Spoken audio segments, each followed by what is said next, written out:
the effectiveness of traditional versus velocity-based strength training on explosive and maximal strength performance et network meta-analysis.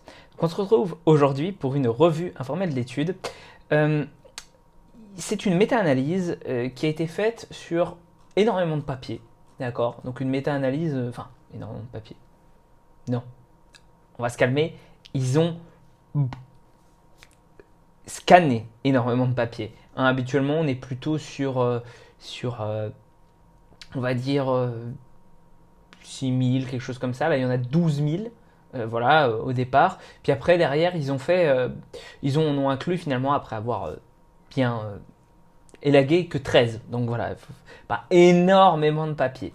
Ceci étant dit, ce qu'ils ont fait, et que je trouve assez intéressant, c'est qu'ils ont analysé ça d'une manière par network. Donc je ne suis pas un expert du tout dans cette technique de méta-analyse, hein, mais je la trouve cool parce que ça permet de voir quelle est la modalité la plus intéressante et pas juste de comparer deux côtés. Parce que souvent, en fait, les méta-analyses, il y a ce qu'on appelle un forest plot. Et le forest plot, ça permet de voir quel côté est le meilleur. Donc un forest plot, ça veut dire peut-être que ça va favoriser l'intervention contrôle ou une intervention, quelle qu'elle soit. Et de l'autre côté, ça va favoriser l'autre type d'intervention. Et là, c'est pas la même chose. Là, on se retrouve avec trois networks différents, donc avec le network de la force, le network du saut et le network du sprint. Voilà. Et en fait, on regarde quelle est, sur tous ces networks-là, quelle est la modalité qui a le plus d'effet. Donc là, ce qu'ils ont comparé, c'est notamment, ils ont utilisé les seuils de vélocité. Donc, les seuils de vélocité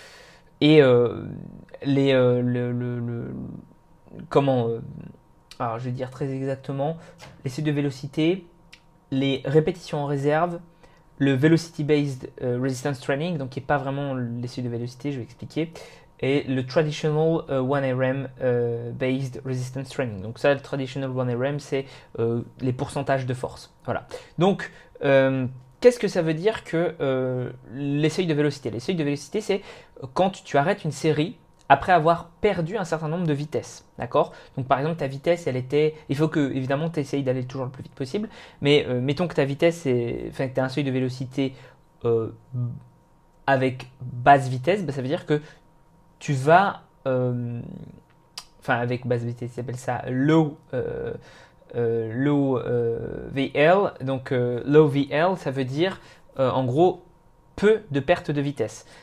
Alors que high VL, c'est beaucoup de perte de vitesse. Donc en gros, tu arrêtes ta série quand tu es peu fatigué, quand tu as peu de perte de vitesse, ou quand tu es très fatigué, quand tu as beaucoup de perte de vitesse. Et ça se calcule en pourcentage de la vitesse que tu avais pour la première répétition de ta série. Le TRT, c'est traditionnel comme j'ai expliqué. Ça n'a rien à voir avec la TRT testostérone. Le VBT, c'est se baser sur ta vitesse, mais c'est-à-dire que par exemple, ça va être dire, il va falloir que tu atteignes telle vitesse pour tes séries. Tu vois, il va falloir que ta série de travail, elle doit se passer à cette vitesse-là. Il n'y a pas de seuil de vélocité. Et le RIR, ce sont les répétitions en réserve. D'accord? Et donc, les répétitions en réserve, c'est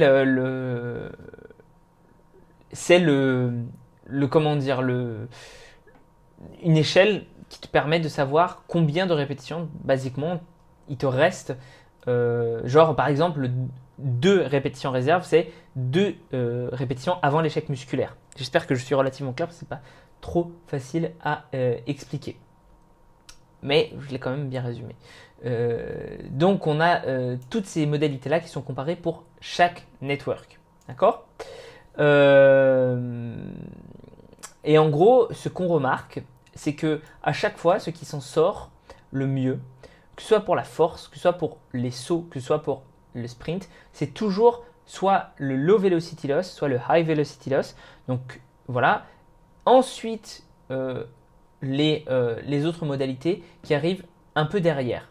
On n'est pas sur des tailles d'effets vraiment énormément différentes, mais quand même il y a un léger avantage à utiliser le VBT. Enfin le VBT, pardon, pas le VBT justement, les Velocity Loss.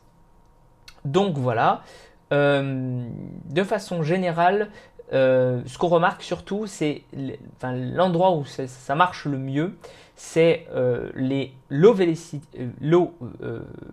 velocity loss, d'accord, pour le saut. C'est-à-dire que avoir peu de perte de vitesse permet de sauter, enfin de s'améliorer un peu plus en saut dans ces séries. Tac, tac, tac. Et aussi pour d'ailleurs la jolie, hein, les résultats, et aussi d'ailleurs pour la force. Voilà. À l'inverse, pour le sprint, il semblerait que ce soit à égalité le low velocity loss et le high velocity loss. Ce qui me semble, en fait, à chaque fois, ça me semble normal puisque pour la force, on essaie de faire le plus de séries frais. D'accord? Donc, avoir peu de perte de vitesse, ça veut dire que on va mieux coordonner nos actions. Et donc, potentiellement, comme quand on fait un test de 1 RM, en fait, c'est quasiment que de la technique. Mieux coordonner nos actions sur nos séries, enfin faire des séries avec des actions mieux coordonnées, ça va améliorer la force. C'est un peu le cas aussi pour le saut. Et pour le sprint, en revanche, pourquoi est-ce que ça marche bien d'avoir une perte de force, enfin une perte de vitesse importante? Parce que le sprint s'améliore beaucoup quand, on a beaucoup à gagner en règle générale en gagnant en force, mais de façon, comment dire, non spécifique. C'est-à-dire en gagnant en hypertrophie, en gagnant en capacité en fait basiquement à faire plus de force avec nos muscles. Pas en technique de coordination, mais juste à avoir des muscles plus costauds. Et ça, on l'obtient plus facilement avec des pertes de vélocité importantes. Donc, ça me semble pas surprenant. Voilà, et je vous invite à vous intéresser à l'entraînement en haute perte de vitesse ou en basse perte de vitesse. Voilà. Et sur ce, prends soin de toi et on se retrouve pour une prochaine vidéo.